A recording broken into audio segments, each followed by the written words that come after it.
Ben voilà, nous avons eu un léger souci avec le tutoriel jour 2 partie 1.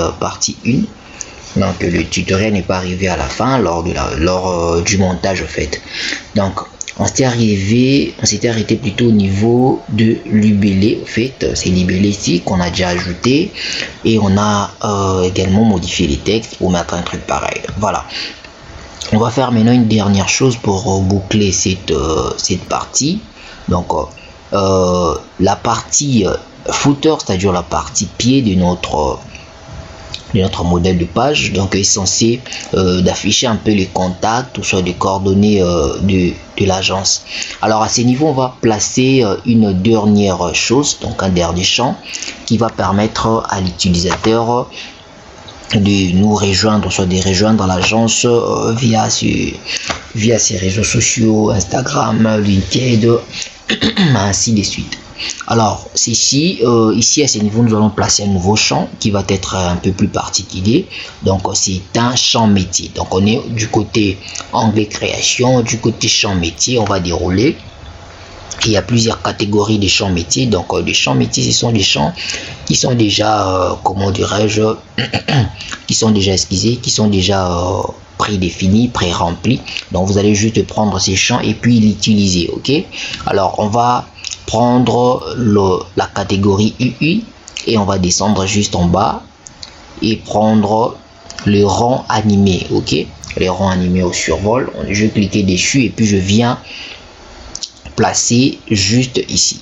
Donc je vous rappelle que je suis en train de faire ces différentes modifications au niveau du modèle de la page et non au niveau de la page.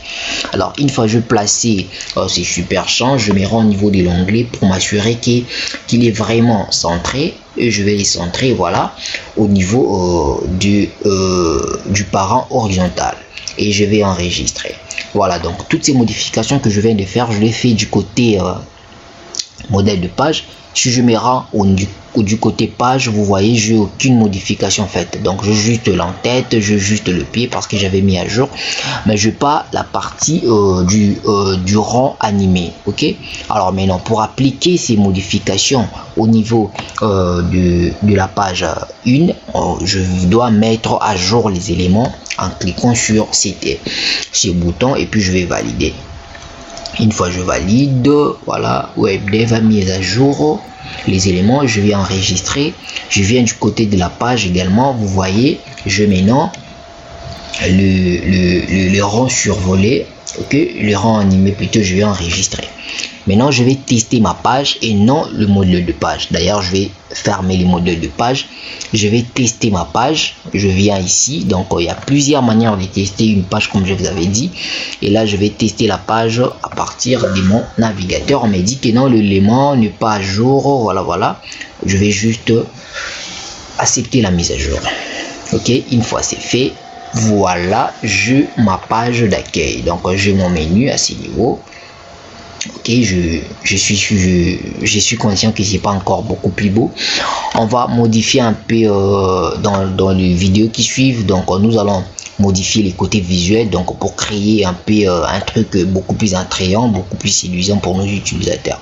Si je descends juste en bas, vous voyez, la partie footer, la partie pied de ma page, et si je survole sur les rangs animés plutôt, je vois il y a quelque chose qui se passe et l'utilisateur peut nous suivre du côté Instagram, LinkedIn, ainsi de suite, et nous allons programmer tout cela donc pour relier avec nos comptes réseaux sociaux.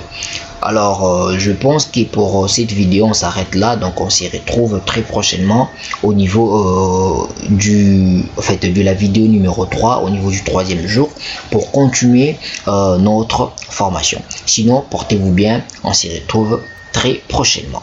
Bye.